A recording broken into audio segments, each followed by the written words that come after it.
মুসলমান ভাইরা আমার বন্ধুগণ, আল্লাহ রাসূলের একজন আশিকিন জাকিরিন উম্মত শ্রেষ্ঠ পয়গা ওলি আব্দুল কাদের জিলানী রাহমাতুল্লাহ আলাইহির উস্তাদ খাজা মাইনুদ্দিন চিশতি রাহমাতুল্লাহ আলাইহির উস্তাদ খাজা ওসমান হারুনির একজন আলেম।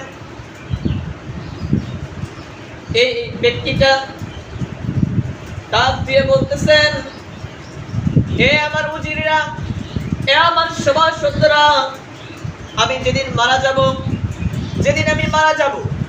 আমি মারা যাওয়ার সময় আমি তোমাদের কাছে এই চারটা ওসিয়ত করে গেলাম, যার মধ্যে এই চারটা ওসিয়ত, এই চারটা গুণ আছে।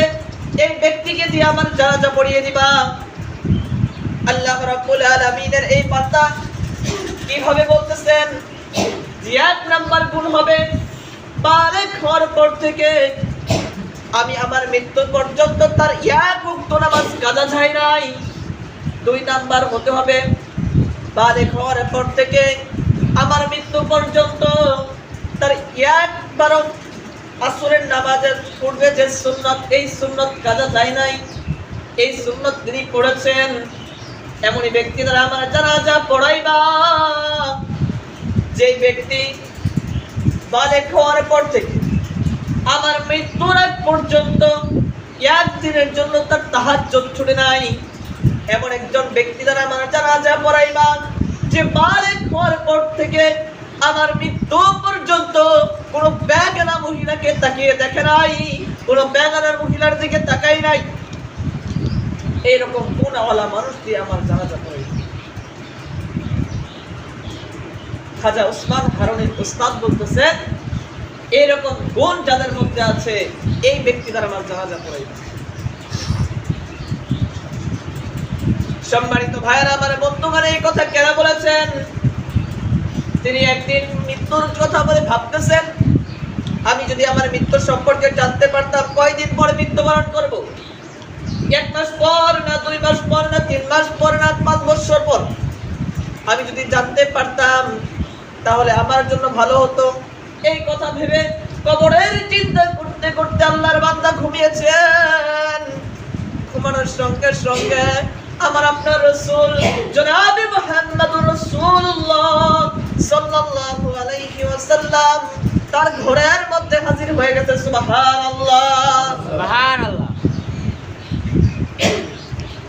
খাজা ওসমান হারুনির উস্তাদকে, আল্লাহ রাসূলকে দেখিয়া খাজা ওসমান হারুনির উস্তাদ ডাক দিয়ে বলতেছেন, হুজুর, আমি তো মৃত্যুর কথা চিন্তা করতেছি, আমি কখন মারা যাব? আমি 1 দিন পর মারা যাব না 2 দিন পর মারা যাব, আমি 3 দিন পর মারা যাব না 4 দিন পর মারা যাব, জানি না। ও হুজুর, আমাকে একটি পরামর্শ দিয়ে দেন। আল্লাহ রাসূল সাল্লাল্লাহু আলাইহি ওয়াসাল্লাম হাতের 4 আঙ্গুল তাকিয়ে দেখিয়ে বললেন, হে আল্লাহর বান্দা, তোমাকে আমি হাতের 4 আঙ্গুল দেখাইলাম, এর ব্যাখ্যা তুমি ইবনে শিরিনের কাছে জেনে নিবা যে আল্লাহ রাসূল আমাকে 4 আঙ্গুল দেখিয়েছে, এর ব্যাখ্যা কি? মুসলমান ভাইরা আমার বন্ধুগণ, তার স্বপ্ন ভেঙে গেল। ডাক দিয়ে বলতেছেন, আরে খাদেম, জামানার শ্রেষ্ঠ আলেম, তার কাছে চলে যাও, ইবনে শিরিনের কাছে চলে যাও, তার কাছে বলো, আমার উস্তাদ খাজা ওসমান হারুনির উস্তাদ এই স্বপ্নটা দেখেছে, আল্লাহ রাসূল 4 আঙ্গুল দেখিয়েছে, কিন্তু নাম বলবা না। কেনা দেখছে নাম বলবা না, নাম না বলিয়া তুমি চলে আসবা, এই স্বপ্নের ব্যাখ্যাটুকু শুধু তোমাকে জেনে আসবা। যখন এই কথা বলা হলো, মুসলমান ভাইরা আমার বন্ধুগণ, তার খাদেম চলে গেলেন। ডাক দিয়ে বলেন, ইবনে শিরিন রাহমাতুল্লাহ আলাইহি, আপনার কাছে আমার উস্তাদ পাঠিয়েছেন। আল্লাহ রাসূলকে কালকে স্বপ্নে তিনি দেখেছেন, আল্লাহ রাসূল তাকে 4 আঙ্গুল দেখিয়েছেন মৃত্যুর কথা এইভাবে। এটার ব্যাখ্যা কি 4 দিন পর মৃত্যু হবে না 4 ঘন্টা পর মৃত্যু হবে না 4 বছর পর মৃত্যু হবে, জানতে চাই। মুসলমান ভাইরা আমার বন্ধুগণ, ইবনে শিরিন রাহমাতুল্লাহ আলাইহি ডাক দিয়ে বলেন, হে আল্লাহর বান্দা, এই স্বপ্ন কে দেখেছে? নাম বলো, নাম বলো। আল্লাহর বান্দা চিন্তা করতেছেন, আমার উস্তাদ তো আমাকে নাম বলার জন্য নিষেধ করেছে, আমি নাম কিভাবে বলি? নাম বলা যাবে না, আপনি স্বপ্নের ব্যাখ্যা বলেন। আল্লাহর বান্দা ইবনে সিরিন রাহমাতুল্লাহ আলাইহি ডাক দিয়া বলেন, আল্লাহর বান্দা তুমি যদি নাম আমাকে না বলো আমি তোমাকে স্বপ্নের ব্যাখ্যাও বলবো না। কেন বলেছেন দেখেন মুসলমান, এই 4 আঙ্গুল কেন দেখিয়েছেন, এর মধ্যে কি গুনাহ রয়েছে?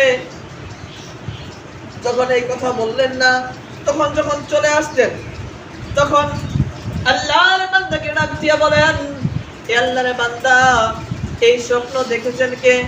আল্লাহর বান্দা বলেন নাম বলা যাবে না, আপনি ব্যাখ্যা বলেন। ইবনে সিরিন বলেন নাম না বললে আমি ব্যাখ্যাও বলবো না।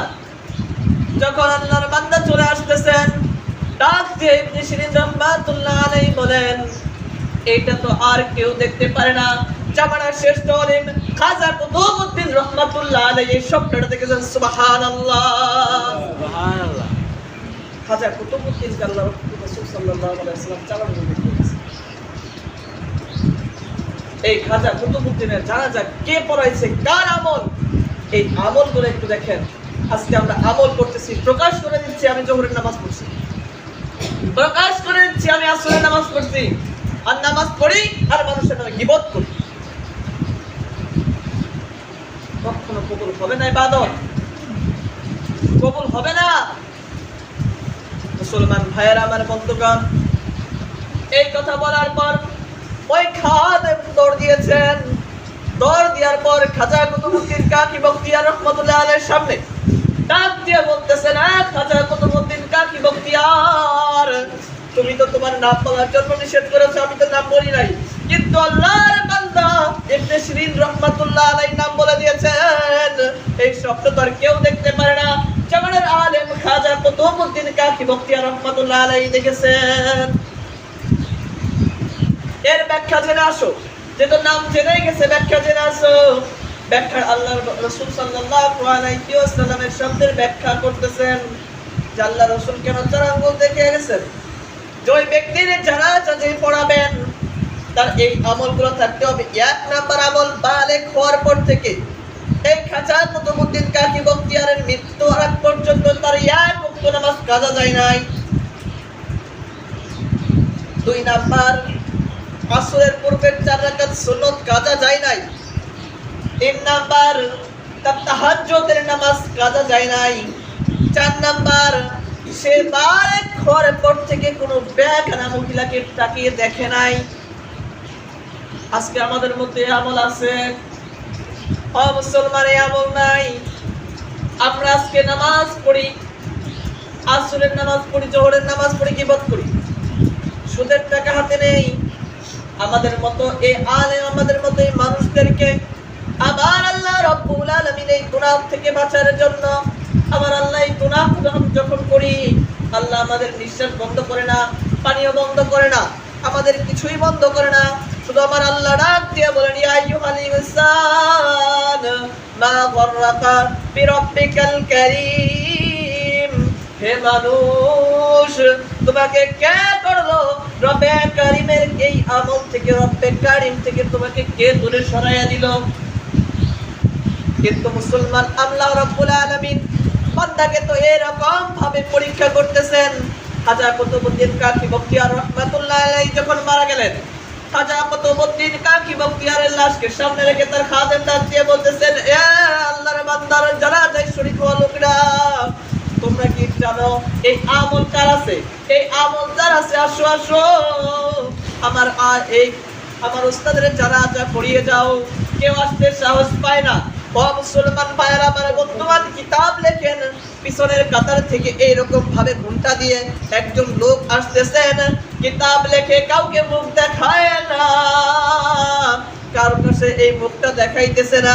খাজা কুতুবউদ্দিনের লাশের সামনে যে এইরকম ভাবে কাফনটা সরিয়ে ডাক দিয়ে বলেন, এ আল্লাহর বান্দা খাজা কুতুবউদ্দিন কাকি বখতিয়ার, এ আল্লাহর বান্দা তুমি আমার কি অপরাধ ছিল, আমার অপরাধের শাস্তি তুমি আমাকে দিতে পারতে, তুমি আমার আমলগুলো আজকে কেন শত শত মানুষের সামনে প্রকাশ করে দিলা?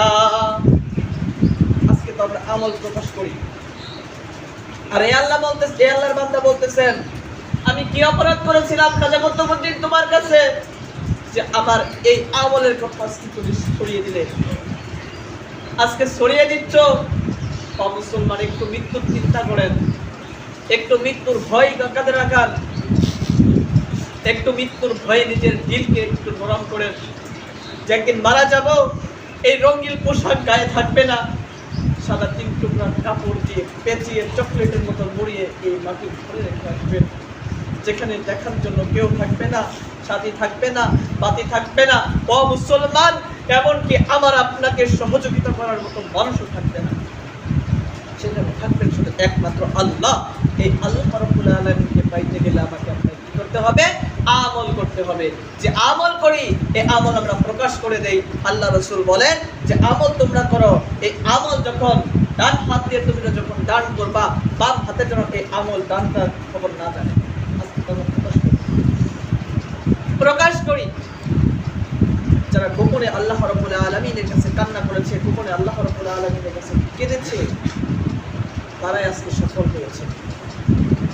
খাজা কুতুবউদ্দিন কাকি বখতিয়ার রহমাতুল্লাহ আলাইহি জানাজা পড়িয়ে দিলেন। এখন সমস্ত লোক হাজার হাজার মানুষের সামনে থেকে একজন পাওয়া গেছে।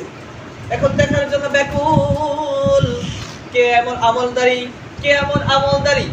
আল্লাহ রাব্বুল আলামিনের এই বান্দা তার মুখকে দেখায় না, শুধু কান্না করতেছেন। আমি কি অপরাধ করেছিলাম বাদশাহউদ্দিনের এই ব্যক্তির কাছে? খাজা কুতুবউদ্দিন কাকি বখতিয়ার আমার আমলগুলো আজকে প্রকাশ করে দিলেন। যখন মানুষ ছাড়ে না, তখন তার রুমালটা এইভাবে গুছিয়ে রেখেছেন, এইভাবে খুলেছেন, তাকে দেখতেছেন আর কেউ নাই, আল্লাহর ওলি মাইনুদ্দিন চিশতি রহমাতুল্লাহ আলাইহি নাই। আল্লাহর ওলি এইভাবে দাঁড়িয়েছেন, মাইনুদ্দিন চিশতি রহমাতুল্লাহ আলাইহি এমন ভাবে দাঁড়িয়েছেন যে তাকে এমন ভাবে দাঁড়িয়েছেন সে কিছুই বোঝে না। তার আমলগুলো আজকে প্রকাশ হয়ে গেল। আল্লাহর বান্দা মাইনুদ্দিন চিশতি রহমাতুল্লাহ আলাইহি এমন একজন আল্লাহর ওলি ছিলেন, তার হাত ধরে অনেক মানুষ মুসলমান হয়ে গেছে। ও মুসলমান ভাইয়েরা আমার, বন্ধুগণ, আজকে দেখুন আমাদের আমলগুলো আমরা প্রকাশ করে দিচ্ছি। এই আমলগুলো যারা গোপন রাখে, আমার আল্লাহ রাব্বুল আলামিন তাকে ভালোবাসে। তাহলে মুসলমান আমরা আমল করতে প্রস্তুত আছি না? ইনশাআল্লাহ আমল করেন। মারা যাবেন একদিন, একদিন মারা যাবেন। কেন এই আমলের কথা বলছে? আপনি যখন একজন বেগানার দিকে আপনার নজর যাবে, আপনার এই চোখ যখন একজন মহিলার দিকে যাবে, আপনার জেনাহের গুনাহ হবে। একজন অবিবাহিত মানুষের হাতে যখন আপনি হাত রাখবেন, হাতের জেনা গুনাহ হবে। চোখে চোখ রাখলে চোখের জেনা হবে। যখন তার সঙ্গে মুখে কথা বলবেন, আপনার মুখের জেনা হবে। তার কথাগুলো কান দিয়ে শুনবেন, কানের জেনা হবে। এগুলোর থেকে বিরত রাখেন। এই জেনার গুনাহ যারা করে, আল্লাহ রাব্বুল আলামিন কখনো তাদেরকে মাফ করে না। কিন্তু মুসলমান যারা আমরা গুনাহ করেছি, আল্লাহ রাব্বুল আলামিন মেহেরবান, দয়াবান। আল্লাহ পাক বলতেছেন, ইন্নাল্লাহা ইউহিব্বুত তাওয়াবিন, হে আমার বান্দা আমার কাছে তওবা করো, আমি আল্লাহ রাব্বুল আলামিন তওবাকারীকে ভালোবাসি। সুবহানাল্লাহ, আমি তওবাকারীকে ভালোবাসি, আমার কাছে তওবা করো, রাত্রি থেকে আমার কাছে ইবাদত করো, আমি আল্লাহ রাব্বুল আলামিন তোমার গুনাহগুলোকে মাফ করে দেব। সুবহানাল্লাহ, সুবহানাল্লাহ। এও বলেছেন আল্লাহ রাব্বুল আলামিন, লা তাকনাতু মির রাহমাতিল্লাহ, হে আমার বান্দা আমার রহমত থেকে নিরাশ হও না। আমার রহমত থেকে যখন নিরাশ হয়ে যাবা, তোমরা নিজেরা নিজেদেরকে বিপদের মুখে ফেলবে। তাহলে আজকে দেখুন আল্লাহর রহমত এত সুন্দর চেহারা দিয়েছে, এত সুন্দর কাপড় দিয়েছে, এত সুন্দর খাবার দিচ্ছে। এই খাবার খেয়ে আল্লাহর নাফরমানি করতেছি, আমরা কেমন মুসলমান? আজকে নাফরমানি করতেছি আল্লাহর সঙ্গে। যেখানে মসজিদে না আসে, চায়ের স্ট্যান্ডে বসে থাকি, গল্প করি। যেখানে বলা হয়েছে কোনো বেগানার দিকে তাকাইও না, সেখানে আমরা টেলিভিশনের সামনে বসে থাকি। টেলিভিশনের সামনে বসে থাকি আর বলি, হুজুর নামাজে করবে নামাজের কাজ, সুদে করবে সুদের কাজ, বিভিন্ন গুনাহ করবে গুনার কাজ।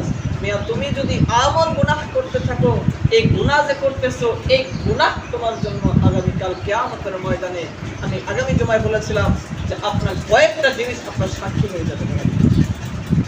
আপনার হাত দাঁড়িয়ে যাবে সাক্ষী হয়ে, আপনার চামড়া দাঁড়িয়ে যাবে, চক্ষু দাঁড়িয়ে যাবে, এগুলো সাক্ষী হয়ে দাঁড়িয়ে যাবে। এত বডিগার্ড, যে কোনো একটা অফিসের মধ্যে যখন আমরা প্রবেশ করি, যখন এখানে লেখা থাকে যে সিসি ক্যামেরা দ্বারা নিয়ন্ত্রিত, তখন আমরা এগুলো থেকে একটু মেপে পা ফেলাই, তাই করি না? যে কখন কি হয়ে যায়, কখন বিপদে পড়ে যায়। ও মুসলমান, আজকে আমার আল্লাহ রাব্বুল আলামিন আমার আপনার দেহের মধ্যে 8টি সিসি ক্যামেরা নাজিল দিয়েছেন। এই 8টি সিসি ক্যামেরা থেকে আমরা কিভাবে রক্ষা করব? এক নাম্বার, যেখানে আমরা জমিনের মধ্যে দাঁড়িয়ে গুনাহ করি, এই জমিন সাক্ষী। 2 নাম্বার, আমার আপনার সাক্ষী হবে যে স্থান, এই স্থান আমার আপনার সাক্ষী হবে হাত, পা, আমার আপনার সাক্ষী হবে শরীরের চামড়া।